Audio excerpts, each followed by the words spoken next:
Ernesto no tenía muchas opciones. Después de salir de una separación amarga en Tehuacán y quedarse sin empleo, aceptó el primer trabajo que encontró: ser el nuevo encargado nocturno del Panteón El Rosario, un cementerio antiguo ubicado a las afueras de Durango, donde la niebla baja a ras del suelo y el viento nunca deja de moverse entre los árboles. La primera vez que lo vio, el lugar le pareció más un refugio olvidado que un campo santo. Las tumbas estaban cubiertas de musgo, algunas lápidas inclinadas por el peso del tiempo, y una capa de hojas secas cubría los senderos de piedra. El anterior cuidador, un tal Benigno, había sido encontrado muerto dentro del osario, sin signos de violencia, pero con los ojos abiertos y el cuerpo rígido, como si hubiera visto algo que lo congeló por dentro. Nadie hablaba de eso directamente.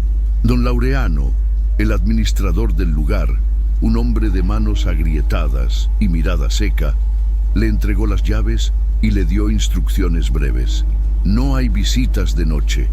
Solo cierra el portón, mantén todo limpio y no hagas preguntas. Aquí lo importante es el silencio, dijo sin mirarlo a los ojos. Ernesto instaló sus pocas cosas en la pequeña sala anexa al osario: un escritorio viejo, una silla inestable, un calentador eléctrico que apenas funcionaba y una radio que captaba más estática que música. Pasó su primer día barriendo senderos, ordenando herramientas, revisando los registros de entierros y tratando de ignorar la inquietante sensación de estar siendo observado desde alguna parte. No había pájaros, tampoco visitantes, solo él, los árboles y ese silencio que parecía escuchar más de lo que permitía. Al anochecer, trancó el portón con una cadena gruesa, giró 2 veces la cerradura y regresó a la sala. Afuera, las lámparas del alumbrado público parpadeaban sin ritmo, proyectando sombras largas y deformes que parecían moverse solas entre las lápidas. Dentro, el calor era mínimo y el café que preparó sabía a polvo. Mientras se recostaba en la silla con el radio encendido en un volumen bajo, pensó que tal vez todo era cuestión de acostumbrarse. Los cementerios son más temidos por los vivos que por los muertos, se repetía a sí mismo. Pero ni siquiera había oscurecido por completo y ya sentía una presión en el pecho, como si el lugar lo estuviera probando, como si midiera su presencia. Don Laureano no le había dicho todo, y Ernesto, aunque no lo sabía aún, tampoco estaba preparado para lo que vendría. Si tú eres de los que se apasionan con relatos como este, suscríbete, activa la campanita y cuéntanos en los comentarios cuál ha sido la experiencia más inquietante de tu vida. Queremos leerte. A las 2:17 de la madrugada, Ernesto salió a tomar aire. El interior de la sala se había vuelto sofocante, no por el calor, que era inexistente, sino por una extraña sensación de encierro. Caminó hasta el portón principal con una taza de café a medio tomar y el abrigo cerrado hasta el cuello. La noche estaba más callada de lo habitual. Ni siquiera el zumbido lejano de los autos alcanzaba esa parte olvidada de Durango. Apoyado contra las rejas, miró hacia la calle desierta. La lámpara frente a la parada de autobús chispeaba a intervalos irregulares, y fue justo en uno de esos destellos que la vio. Una joven, sentada sola en el banco de concreto, con las piernas cruzadas y las manos en el regazo. Llevaba un vestido blanco que parecía fuera de lugar para la hora y el clima. No tenía bolso, ni abrigo, ni teléfono. Solo miraba hacia el frente, como si esperara que el autobús apareciera de entre la oscuridad. Ernesto se quedó quieto. Al principio pensó que era una ilusión, un efecto de la luz, pero no. La figura no desaparecía, no se movía. Y lo que más lo inquietó fue que, al notarlo observándola, la joven giró levemente la cabeza y le sonrió. Una sonrisa tenue, sin mostrar los dientes, que no transmitía alegría ni cortesía. Más bien parecía familiar, como si ella lo reconociera. Instintivamente, Ernesto levantó la mano en señal de saludo.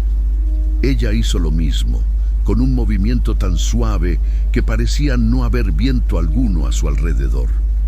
La incomodidad se instaló en su estómago como una piedra.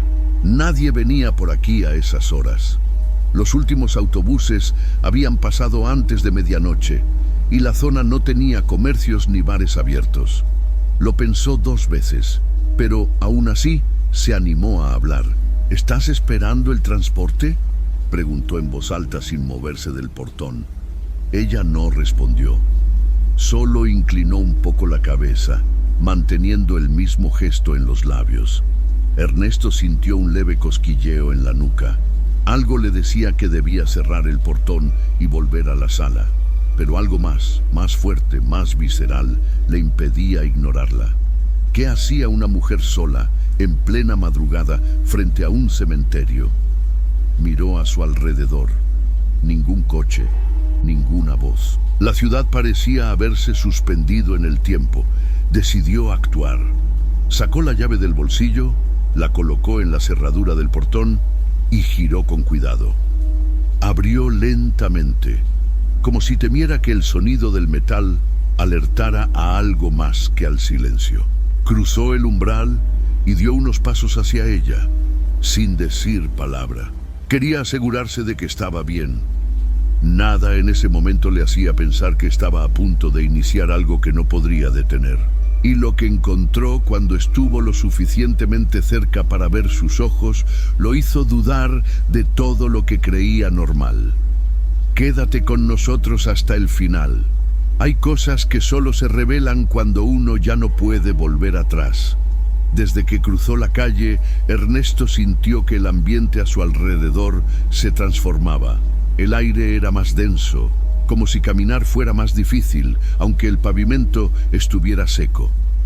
A cada paso, la figura de la joven se definía mejor bajo la luz trémula del poste. No parecía temerosa ni molesta por su aproximación. Simplemente lo observaba llegar como si lo esperara. A pocos metros, Ernesto se detuvo. La vio claramente. Su rostro era joven, pero inexpresivo. La piel muy blanca, casi luminosa. El cabello largo caía sin enredos sobre su vestido, que le llegaba hasta las rodillas. No tenía zapatos llamativos, ni joyas, ni siquiera un teléfono móvil a la vista.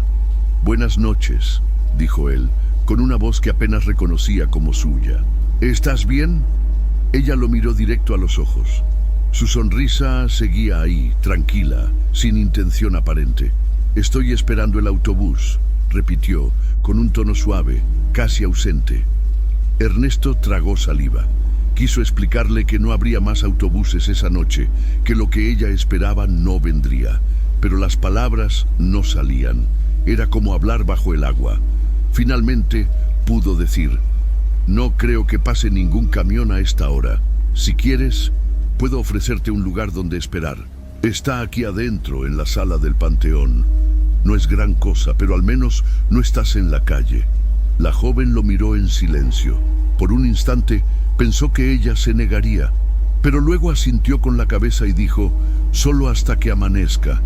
Ese detalle, «hasta que amanezca», quedó flotando en la mente de Ernesto mientras caminaban de regreso. No le preguntó su nombre, ni de dónde venía. Ella tampoco habló más. El sonido de sus pasos sobre el concreto era casi nulo. Caminaba con una ligereza que lo desconcertaba. Al pasar nuevamente por el portón, Ernesto lo cerró detrás de ambos y giró la llave 2 veces. Sin saber por qué, lo hizo de forma instintiva, como si una parte de él supiera que algo debía permanecer encerrado. En la sala le ofreció la única silla disponible. Ella se sentó con delicadeza. No miró alrededor. No hizo preguntas. Solo lo observaba. Ernesto sirvió café en 2 vasos de plástico. Le alcanzó uno y se sentó frente a ella. «Puedes llamarme Ernesto», dijo, intentando romper la tensión. «Puedes llamarme Teresa», respondió con un susurro. Después de eso, no dijo nada más. Pero su mirada no se apartó de él. en ningún momento. Si estás viendo esto con los audífonos puestos, déjanos un comentario con el emoji. Así sabremos que eres de los que vive cada detalle con intensidad. Durante los primeros minutos, Ernesto intentó mantener una apariencia tranquila. Bebía pequeños sorbos de café mientras fingía revisar unos papeles sobre la mesa, pero no podía concentrarse. Sentía su mirada fija, constante, no invasiva, pero sí firme, como si quisiera descifrar cada gesto suyo. Teresa no decía nada, no hacía preguntas, tampoco se mostraba incómoda. Solo permanecía ahí, sentada con la espalda recta, las manos sobre el regazo, y esa mirada que parecía más antigua que su rostro. El silencio comenzaba a pesar. ¿Vives por aquí cerca?, preguntó él, buscando conversación. No exactamente, dijo ella sin dar más detalles. ¿Y a qué hora esperabas el autobús? No estoy segura, respondió con una calma que lo descolocó aún más. Ernesto asintió sin insistir. Miró el reloj. 3:08 a.m. Afuera, las luces seguían encendidas, pero no se escuchaba absolutamente nada. Ni autos, ni perros, ni viento. Teresa se inclinó un poco hacia adelante. Dejó que parte de su cabello cayera por uno de sus hombros. El gesto fue lento, casi coreografiado. Sus ojos no se apartaban de los suyos. «Debe ser aburrido pasar las noches aquí solo», dijo con voz baja. Ernesto sonrió con incomodidad. Uno se acostumbra, al principio cuesta, pero después se hace parte de la rutina. Ella se levantó despacio, caminó hacia él sin decir nada más. Cada paso era tan ligero que no producía sonido. Se detuvo a su lado. Ernesto, sorprendido, apenas pudo reaccionar. El aroma de su piel era tenue, pero envolvente, una mezcla entre flores marchitas y tierra húmeda. Ella puso una mano sobre su hombro. El contacto fue suave, pero su temperatura era inusualmente baja. No como una persona con frío, sino como si su cuerpo no produjera calor alguno. Ernesto no dijo nada. No se movió. Algo dentro de él le gritaba que se apartara, pero otra parte se sentía atrapada en esa escena, como si no pudiera controlar sus propias decisiones. Teresa se inclinó más. Su rostro quedó a pocos centímetros del suyo. No parecía nerviosa, no titubeaba. Él, en cambio, sentía que su respiración se volvía más lenta, más pesada. Cuando ella cerró los ojos, él hizo lo mismo, y entonces la besó. Fue un beso breve, sin violencia, pero cargado de una extraña energía.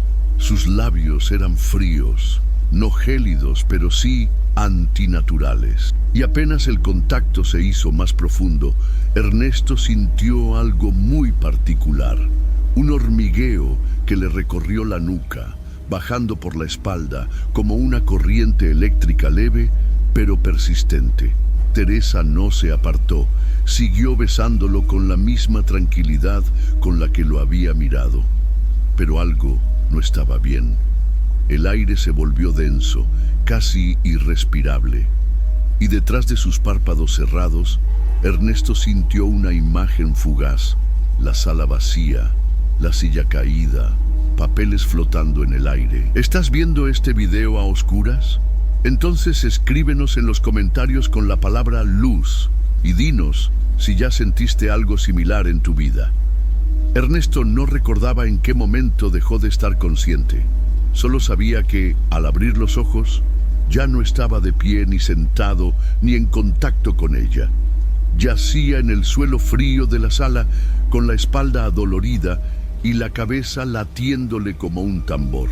Tardó varios segundos en ubicarse. Había papeles esparcidos por todo el piso, como si hubiera habido una fuerte ráfaga de viento dentro del cuarto. La silla donde Teresa se había sentado estaba volcada y una de las tazas de café rota junto a la puerta. El silencio era absoluto. La radio ya no sonaba, ni siquiera el zumbido de estática. Trató de incorporarse, pero en cuanto lo hizo, sintió una punzada en el pecho. Se abrió la camisa y descubrió lo que no esperaba. Su piel estaba llena de marcas. Arañazos largos, enrojecidos, algunos incluso sangrantes. También tenía cortes más pequeños en los brazos y las piernas, como si lo hubieran atacado con uñas o garras. Su respiración se aceleró. La confusión se transformaba en una mezcla de miedo y desconcierto. No recordaba haber caído, no recordaba que Teresa se hubiera ido, no recordaba absolutamente nada después del beso. Se levantó tambaleante y buscó sus llaves. Aún las tenía en el bolsillo.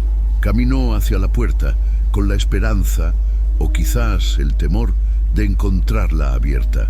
Pero no, seguía cerrada por dentro, la cadena y la traba en su lugar.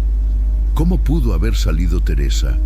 Miró hacia la única otra salida, un pequeño ventanal oxidado cerca del techo. Estaba sellado casi por completo. Apenas dejaba entrar luz durante el día. Nadie podría salir por ahí, ni una persona delgada, ni un niño, mucho menos alguien como ella. Volvió a mirar el cuarto.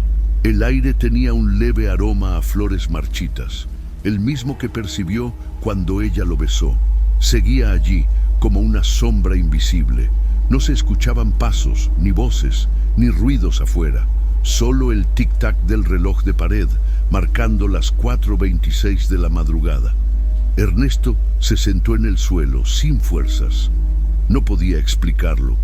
Todo era demasiado irreal, pero las marcas en su cuerpo eran evidentes. Palpó los arañazos, uno por uno. Ardían, dolían y sangraban. Se quedó despierto, temblando, hasta que la primera línea de luz se coló por la rendija del ventanal. El amanecer llegó como una liberación, pero no trajo respuestas. La sala seguía vacía y él, inmóvil, intentaba decidir si lo que había vivido fue real o una pesadilla demasiado física como para ser solo un sueño. ¿Tú también te has despertado sin recordar parte de la noche? Déjanos un comentario con un sí o no y cuéntanos lo que más te ha desconcertado alguna vez al despertar.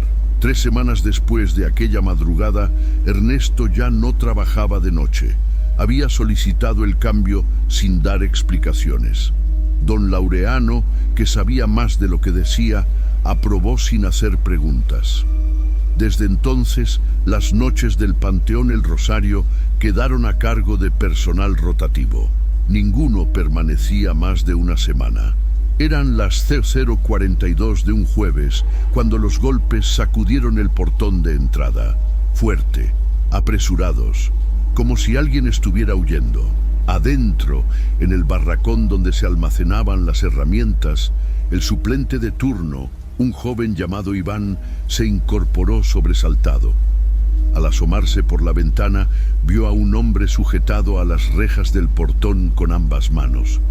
Estaba agitado, cubierto de tierra hasta las rodillas, con la ropa rasgada y el rostro pálido, más por el terror que por el esfuerzo. Gritaba, entrecortado por la falta de aire. «Por favor, déjame entrar. Tengo que devolver esto. No aguanto más». En sus manos temblorosas llevaba una cadena dorada, gruesa, sucia de barro seco. Parecía aferrarse a ella con odio, no con aprecio. Iván, sin saber qué hacer, llamó a don Laureano por radio. El administrador, que vivía a unas cuadras, llegó 20 minutos después. Para entonces, el hombre seguía ahí, de rodillas, balbuceando entre sollozos. Al abrirle el portón, cayó de bruces al suelo. Lo ayudaron a incorporarse y lo llevaron al barracón. Don Laureano le dio agua. El desconocido no paraba de temblar. Sus ojos estaban inyectados de sangre, pero no por el llanto, sino por el insomnio acumulado. «¿Quién eres?», preguntó don Laureano, con voz firme. «Javier, me llamo Javier. Trabajo en construcción. Hace 3 días ayudé con el entierro de un hombre aquí, un empresario de apellido Montiel. El ataúd más caro que he visto en mi vida. Todo dorado». Bebió otro sorbo de agua antes de continuar, con la mirada perdida.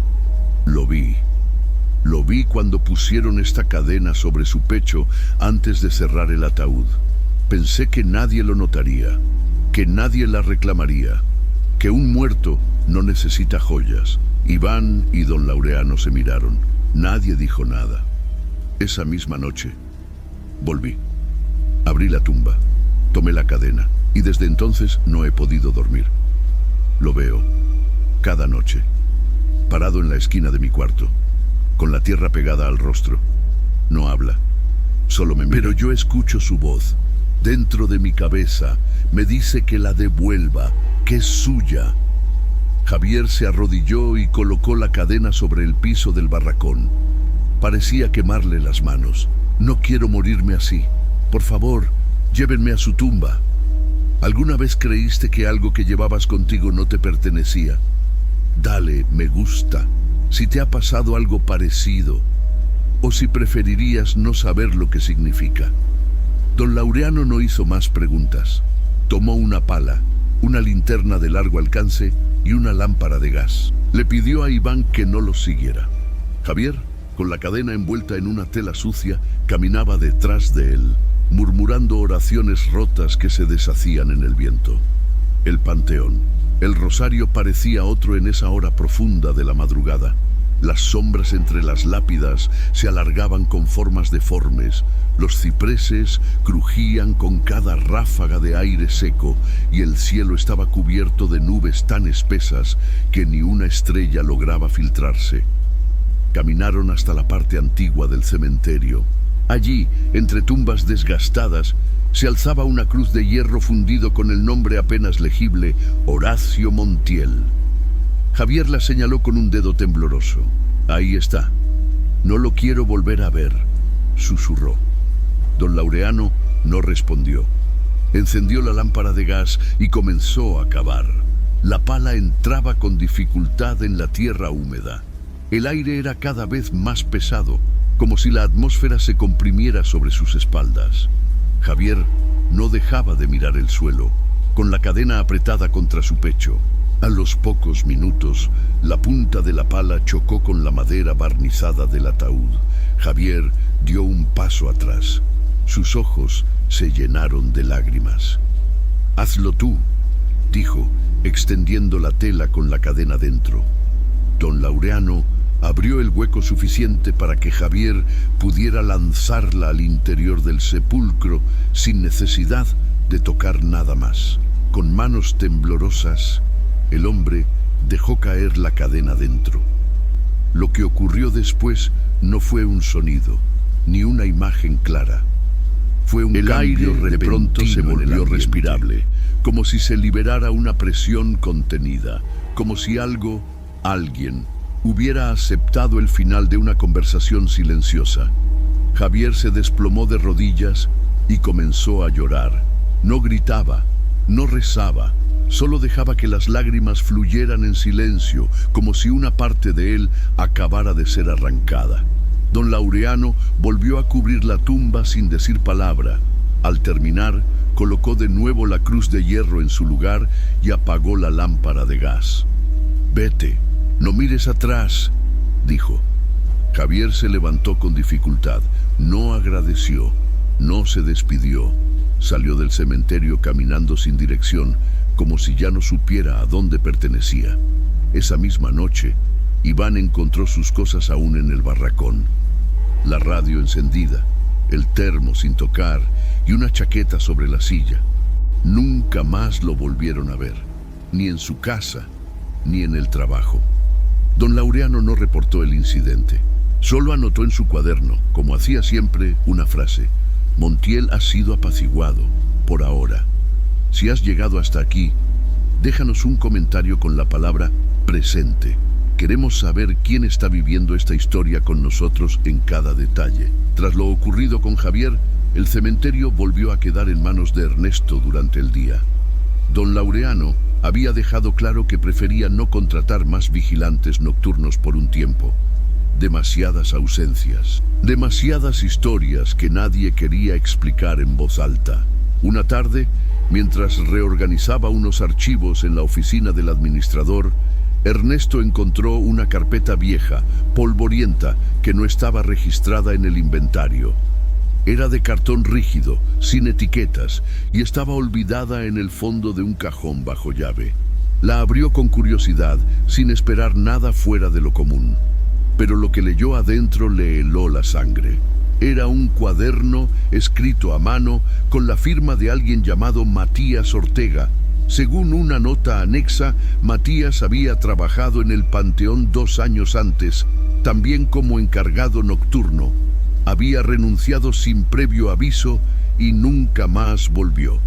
Las primeras páginas eran registros normales, fechas, mantenimientos, lluvias, visitas. Pero después, todo cambiaba.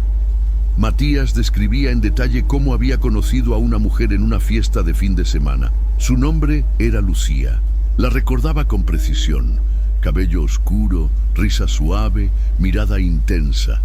Esa noche, entre música y cerveza, ella le había preguntado si era valiente. Él, entusiasmado por su belleza, le respondió que sí. Entonces, ella propuso algo: entrar al cementerio. Quería saber si yo era diferente a los demás, escribió Matías. Me retó. Me dijo que la acompañara al lugar donde nadie quiere estar después de medianoche. Relataba cómo había abierto el portón con sus propias llaves y cómo caminaron juntos entre los pasillos silenciosos, riendo como si no existiera el mundo. Lucía parecía fascinada con las tumbas más antiguas. Se detenía a leer nombres borrados por el tiempo. Acariciaba piedras con una familiaridad extraña. Finalmente, se sentaron sobre una lápida rota. Allí, en medio del silencio absoluto, comenzaron a besarse. Pero de un momento a otro, todo cambió. Un viento helado los envolvió y Matías describía un sonido metálico a lo lejos, como una compuerta que se abría desde las entrañas de la tierra. Lucía se quedó inmóvil. Luego comenzó a retroceder, como si una fuerza invisible la arrastrara hacia atrás. Matías intentó sujetarla, gritó, luchó, pero era inútil. No había manos, no había cuerdas. Era el aire mismo que la tragaba. Lo último que vio fue su rostro lleno de miedo, sus dedos resbalando entre los suyos. Y luego, nada. Lo más perturbador era lo que venía después. Escribía que al salir del cementerio la ciudad parecía distinta. No había ruido, no había luces. El teléfono no tenía señal. Caminó por horas hasta que al amanecer todo volvió a la normalidad. Pero nadie recordaba a Lucía, ni sus amigos, ni los que estaban en la fiesta. Nadie. Era como si nunca hubiera existido. ¿Alguna vez has sentido que conociste a alguien que luego nadie más recuerda? Comparte tu experiencia en los comentarios. Hay cosas que no deberían olvidarse tan fácil. Ernesto cerró el cuaderno de Matías con las manos temblorosas. Lo sostuvo contra el pecho por un instante, como si contener esas palabras impidiera que escaparan más allá del papel. Se sentó en la silla vieja de la oficina y miró por la ventana hacia el fondo del panteón. Las nubes cubrían el cielo y el viento volvía a soplar entre los cipreses, pero ya no sonaba como antes. Había algo distinto en el eco que dejaban las hojas al moverse. Abrió una libreta y comenzó a tomar notas. Necesitaba entender si todo eso tenía conexión. Los nombres, las fechas, las sensaciones, Teresa, la joven de la parada, Javier con la cadena robada, Matías y la desaparición de Lucía. Todos los sucesos, sin excepción, habían ocurrido un día 11, distintos meses, distintos años, pero la misma fecha. Revisó los registros del cementerio. Lo confirmó. Horacio Montiel fue enterrado un 11. La última guardia de Matías también correspondía a un 11. La noche que Teresa apareció en la parada también era 11. No podía ser coincidencia. Esa tarde decidió caminar por la zona más antigua del panteón. Llevaba una linterna, aunque aún era de día. Sentía que necesitaba ver algo. No sabía qué. Pasó entre tumbas descuidadas, algunas tan erosionadas que los nombres ya no se leían. Pero al llegar a la fila donde estaba enterrado Montiel, se detuvo. A pocos metros de esa tumba, bajo un árbol seco, había una lápida sin inscripción, ladrillos rotos alrededor. restos de cera en el suelo, un anillo oxidado enterrado a medias en la tierra. No estaba en los planos, no había registros. Parecía una tumba olvidada o nunca reconocida oficialmente. De repente escuchó pasos, no cerca, pero tampoco lejos. Giró de inmediato. Nadie. El viento había cesado. El silencio era total, pero dentro de ese silencio, algo respiraba. Retrocedió lentamente, evitando mirar directamente la tumba sin nombre. Al alejarse, sintió un leve murmullo junto a su oído, apenas un susurro, como si el aire hablara solo para él. No es el final. Esa noche, Ernesto no durmió. Se quedó sentado en la sala, repasando cada detalle. Tenía la sensación de que todos los que habían visto algo en ese lugar no lo hicieron por azar. Era como si el cementerio eligiera. Como si ciertos actos, un beso, un robo, una promesa, fueran pequeñas llaves que abrían puertas enterradas. Lo más inquietante era la parada de autobús. Desde que llegó, nadie más se había sentado ahí. Pero en cada uno de los relatos, siempre aparecía. Siempre en la misma posición, siempre con una figura esperando algo. ¿Y si no era un lugar de espera? ¿Y si era un punto de entrada? Si llegaste hasta aquí, escribe en los comentarios. Yo también lo escuché. No expliques nada más. Los que sepan, sabrán. Ernesto presentó su solicitud de traslado al ayuntamiento una semana después. No explicó mucho. Apenas dijo que el lugar no era para él. Nadie lo cuestionó. Don Laureano le estrechó la mano en silencio y le devolvió las llaves sin mirarlo directamente. Al irse, Ernesto no miró atrás. Se mudó a Zacatecas, a un barrio tranquilo donde consiguió trabajo como conserje en una escuela primaria. Allí los días eran largos y predecibles. No había cruces oxidadas ni pasillos de mármol quebrado, pero por dentro algo seguía mal. No importaba cuántas ciudades cambiara, ni cuántas veces intentara rehacer su rutina. Las noches no le daban tregua. Al principio, solo eran sueños. Imágenes sin orden, Teresa sentada en la parada, Javier gritando entre árboles sin hojas, Matías escribiendo con desesperación en su cuaderno, Lucía cubierta de tierra, sus ojos abiertos, y una voz al fondo, siempre la misma, repitiendo: no es el final. Luego vinieron los sonidos. Un golpe en la ventana a las 3:11 de la madrugada. Pasos en el pasillo cuando nadie más estaba en casa. El aroma fugaz de flores marchitas en su cocina sin razón. Pero lo que más lo descompuso ocurrió un lunes por la mañana. Tomaba el autobús al trabajo, como cada día, cuando el vehículo se detuvo en una esquina cualquiera. Un punto que no tenía señalización. Nadie más bajó ni subió. Solo una figura sentada en la banca junto al poste de luz. Un vestido blanco, cabello largo, mirada fija.